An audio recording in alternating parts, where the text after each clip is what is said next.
آج بھی قرآن کے متعلق ڈیبیٹ کرتے ہیں، اور مجھے افسوس ہوتا ہے ہمارے ان مولویوں پر، وہ ہمارے مولوی نہیں ہوتے مگر اسلام کا ٹیگ لگا ہوا ہوتا ہے، 5000 کے چکر میں وہ پہنچ جاتے ہیں ٹی وی ڈیبیٹ پر اور اسلام کی صحیح ترجمانی نہیں کر پاتے ہیں۔ حضرات محترم، یہ چیلنج نبی کریم صلی اللہ علیہ وسلم نے کل بھی دیا تھا، قرآن نے کل بھی دیا تھا، آج بھی دیا تھا۔ یہ بس سمجھنا کہ یہ قرآن کا چیلنج کل کے لیے تھا، نہیں یہ قرآن کا چیلنج آج کے لیے بھی ہے۔ امریکہ سے ایک خبر شائع ہوتی ہے کہ امریکہ کے اندر ایک قرآن بنایا جا رہا ہے، اس کے اندر بائبل بھی ہے، اس کے اندر انجیل بھی ہے اور قرآن کا حصہ بھی ہے جس کا نام الفرقان الحق ہے۔ میں نے کہا امریکہ کی پوری لابی لگ جائے، امریکہ پورا کا پورا لگ جائے مگر قرآن کی طرح نہیں لا سکتا۔ ارے وہ گڑبڑ کر کے کوئی کتاب تیار بھی کر دے تو وہ عرب حافظ قرآن کہاں سے لائے گا؟ اس اسٹیج پر آپ دیکھیں گے کہ قرآن کے حافظوں کی دستار ہوگی، وہ قرآن کے حافظ کہاں سے لائے گا؟ عرب حافظ کہاں سے لائے گا؟ قرآن کا مقابلہ نہیں کر سکتے۔ حضرات محترم، یہ وہ قرآن ہے اس کے اندر ماضی کی بھی خبریں ہیں، یہ وہ قرآن ہے اس کے اندر پریزنٹ کی بھی خبریں ہیں، یہ وہ قرآن ہے اس کے اندر فیوچر کی بھی خبریں ہیں۔ مگر قرآن میں میرا رب فرماتا ہے وَلَوْ كَانَ مِنْ عِنْدِ غَيْرِ اللَّهِ لَوَجَدُوا فِيهِ اخْتِلَافًا كَثِيرًا۔ لوگ کیا سمجھتے ہیں کہ قرآن اللہ کے علاوہ کسی مخلوق کا کلام ہے؟ اگر اللہ کے علاوہ کسی اور کا کلام ہوگا تو اس کے اندر بہت اختلاف ہوگا، مگر آپ 6666 آیتوں کو پڑھ کر دیکھ لو، کسی آیت میں کوئی ٹکراؤ نہیں، ایسا نہیں ایک آیت کچھ اور کہہ رہی ہو، دوسری آیت کوئی اور کہہ رہی ہو، جب آخرکار یہ دیکھا جائے گا تو کہنا پڑے گا ہے قول محمد قول خدا، فرمان نہ بدلا جائے گا، بدلے گا زمانہ لاکھ مگر قرآن نہ بدلا جائے گا۔ آج یہ قرآن ہمیں پیغام دیتا ہے علم کا، اور قرآن پڑھنے کے جو قاری قرآن ہیں یہاں پر مدرسین بھی موجود ہیں، ائمہ بھی موجود ہیں۔ میں ان کے حوالے سے کہنا چاہتا ہوں اپنے مدرسوں میں قرآن کی درسگاہ لگانے والوں، مسجدوں میں بچوں کو قرآن کی تعلیم دینے والوں، تمہیں پتہ نہیں تمہارا مقام کیا ہے؟ ارے رسول کریم صلی اللہ علیہ وسلم نے ارشاد فرمایا خیرکم من تعلم القرآن وعلمہ، اے لوگوں تم میں سے سب سے بہترین وہ ہے جو قرآن سیکھتا بھی ہے، قرآن کو سکھاتا بھی ہے۔ اے قاری قرآن، اے درسگاہ میں بیٹھنے والے مدرس، تو اپنی قسمت میں ناز کر کہ تیرا مقام کیا ہے، تجھے وہ مقام شریعت نے دیا ہے، تجھے وہ مقام اسلام نے دیا ہے، تجھے وہ مقام بانی اسلام نے دیا ہے۔ دنیا کی کوئی طاقت ایسا انعام نہیں دے سکتی۔ حدیث میں ہے مصطفیٰ جان کائنات صلی اللہ علیہ وسلم ارشاد فرماتے ہیں مجتمع قوم فی بیت من بیوت اللہ یتلون کتاب اللہ یتدارسونہ بینہم الا نزلت علیہم السکینہ وغشیتہم الرحمہ وحفتہم الملائکہ وذکرہم اللہ فی من عندہ۔ اللہ کے رسول صلی اللہ علیہ وسلم فرماتے ہیں قیامت تک یہاں پر نکرہ تحت النفی واقع ہوا ہے، صاحب سمجھ رہے ہیں مجتمع قوم، چاہے وہ لوگ قیامت تک کے لیے اللہ کے رسول نے سند بتا دی ہے۔ یہ نہیں کہا میرے آقا نے کہ پہلی صدی کے لوگوں کے لیے انعام ہے، یہ نہیں کہا میرے آقا نے کہ صحابہ کے لیے انعام ہے، یہ نہیں کہا میرے آقا نے کہ صرف تابعین کے لیے انعام ہے، نہیں، قیامت تک کے لیے سارے قاری قرآن، قرآن سیکھنے والوں، قرآن پڑھنے والوں اپنی قسمت پہ ناز کرو۔ آقا فرماتے ہیں جو لوگ بیٹھ کر قرآن کی تلاوت کرتے ہیں اور اس کو پڑھاتے ہیں، اللہ اکبر، انعام کیا ملتا ہے؟ پہلا انعام ملتا ہے اللہ نزلت علیہم السکینہ، اللہ ان پہ سکون نازل فرماتا ہے۔ اللہ اکبر، وہ سکون جس کے لیے تم کبھی کشمیر جاتے ہو، وہ سکون جس کے لیے تم کبھی اجودھیا ہل جاتے ہو، وہ سکون جس کے لیے تم کبھی گانجا چرس پیتے ہو، وہ سکون جس کے لیے تم نشے کی گولیاں لیتے ہو۔ میں بتانا چاہتا ہوں اگر تمہیں سکون ملے گا تو نشے کی گولیوں میں نہیں، قرآن کی گولیوں میں ملے گا۔ سکون تمہیں نشے کی گولیوں میں نہیں، قرآن کی بولیوں کے اندر ملے گا۔ خود رب فرماتا ہے الا بذکر اللہ تطمئن القلوب، اے لوگوں اللہ کے ذکر سے لوگوں کے دلوں کو سکون ملتا ہے۔ دوسرا انعام کیا ملتا ہے؟ وغشیتہم الرحمہ، اللہ کی رحمت انہیں اپنے پروں میں ڈھانپ لیتی ہے، اللہ کی رحمت ان کو گھیر لیتی ہے۔ کون ایسا بندہ ہوگا جسے اللہ کی رحمت نہ چاہیے ہو؟ حضرت عبداللہ ابن مبارک کہتے ہیں ارے خوش نصیب ہے وہ بندہ جس سے رب کی رحمت کا ایک قطرہ مل جائے۔ اے درسگاہ میں پڑھانے والے معلم، تو اپنی قسمت پہ ناز کر، تجھے ایک قطرہ نہیں ملتا بلکہ رب کی ساری رحمت تجھے گھیر لیا کر۔ تیسرا انعام کیا ملتا ہے؟ وحفتہم الملائکہ، اللہ اکبر، ملائکہ کی جماعت اس قاری قرآن کا اور جو بچے پڑھتے ہیں ان کا طواف کرتی ہے۔ اللہ اکبر، ملائکہ کی جماعت کرتی ہے۔ وہ ملائکہ کو بھیجتا کون ہے؟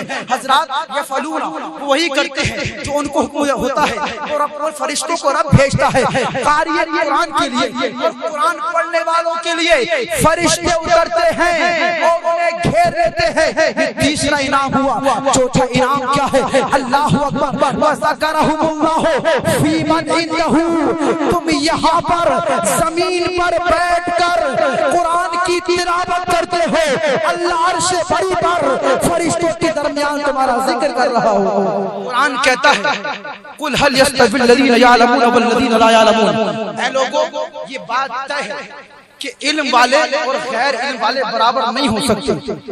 حضرات یہ وہ مذہب مہذب، مذہب اسلام میں سب کو ایک درجے میں رکھا گیا۔ حدیث کہتی ہے لا فضل لعربی علی عجمی، کسی عربی کو کسی عجمی پہ کوئی فضیلت نہیں، ولا لابیض علی اسود، کسی گورے کو کسی کالے پر فضیلت نہیں، الا بالتقوی، ہاں اگر فضیلت کا معیار ہے تو وہ تقوی ہے۔ یہاں پر حدیث یہ کہہ رہی ہے، مصطفیٰ کا فرمان یہ کہہ رہا ہے تم آپس میں برابر ہو، تم آپس میں برابر ہو۔ یہ اسلام کالے گورے کا فرق مٹانے کے لیے آیا، یہ اسلام کالے گورے کی تفریق مٹانے کے لیے آیا ہے۔ اور اس کا نمونہ جب ہم جاتے ہیں مسجدوں کے اندر تو صفوں کے اندر دیکھتے ہیں، اگر پہلی صف کے اندر کوئی مزدور بھی آ گیا ہے اور پیچھے بادشاہ بھی آ گیا ہے، بادشاہ کی مجال نہیں ہو سکتی، کسی مزدور کو پیچھے کر دے۔ اسی کی ترجمانی ڈاکٹر اقبال بھی کرتے ہیں، ایک ہی صف میں کھڑے ہو گئے محمود و ایاز، نہ کوئی بندہ رہا نہ کوئی بندہ نواز۔ اسلام تو یہ فرق مٹانے کے لیے آیا ہے، مگر میں بتانا چاہتا ہوں اسلام نے فرق بھی کیا ہے، درجات بھی بتائے ہیں۔ ایک طرف تو یہ کہ آپس میں سب مسلمان برابر ہیں، مگر اسلام کہتا ہے، قرآن کہتا ہے اے لوگوں کان کھول کر سن لو، علم والے اور جاہل ان پڑھ برابر نہیں ہو سکتے، کیونکہ علم والوں کا مقام یہ ہے والذین اوتوا العلم درجات، اللہ نے علم والوں کے درجوں کو بلند کر دیا ہے۔ اور حضرات یاد رکھے علم سے تقوی آتا ہے اور تقوی سے انسان کا مرتبہ بلند ہوتا ہے۔ تو ساری چیزوں میں حضرات علم ہی ہے۔ کہیں علم کے متعلق میرا رب ارشاد فرماتا ہے اقرأ بسم ربک الذی خلق، اے حبیب پڑھیے اپنے رب کے نام سے جس نے آپ کو پیدا کیا۔ کہیں علم کے تعلق سے رب قرآن میں فرماتا ہے افلا تعقلون، اے لوگوں تم سمجھتے کیوں نہیں۔ کہیں علم کے متعلق رب فرماتا ہے افلا تبصرون، تم غور و فکر کیوں نہیں کرتے، افلا تدبرون، تم غور و فکر کیوں نہیں کرتے۔ اللہ اکبر، مذہب اسلام کے اندر اور قرآن کے اندر علم کے اوپر زور دیا گیا، اور بانی اسلام صلی اللہ علیہ وسلم پر سب سے پہلی وحی جو نازل ہو رہی ہے وہ قرآن میں اقرا ہو رہی ہے، پڑھنے کے متعلق ہو رہی ہے۔ اللہ اکبر، مصطفیٰ جان کائنات صلی اللہ علیہ وسلم جس دور میں آتے ہیں وہ تاریکی کا دور تھا، وہ جہالت کا دور تھا، لوگ گناہوں میں ملوث تھے، لوگ قتل و غارت گری میں ملوث تھے، لوگ اپنی بیٹیوں کو زندہ درگور کر دیا کرتے تھے، بے شمار برائیاں تھیں۔ ان برائیوں کا سب سے باب کرنے کے لیے مصطفیٰ جان کائنات صلی اللہ علیہ وسلم نے ایک ایسا علمی انقلاب پیدا کیا کہ 23 سال کے قلیل عرصے میں 1 لاکھ سے زیادہ صحابہ کے ہاتھ میں قلم تھما کر دنیا والوں کو بتلا دیا، اے دنیا والوں کہ اسلام مٹنے کے لیے نہیں آیا بلکہ ہمیشہ رہنے کے لیے۔ فرماتا ہے وَعَلَّمَ آدَمَ الْأَسْمَاءَ كُلَّهَا، رب العالمین نے آدم علیہ السلام کو ساری چیزوں کے نام سکھا دیے. فرشتوں کو حکم ہوا ہے بعد میں، پہلے چیزوں کے نام سکھائے گئے.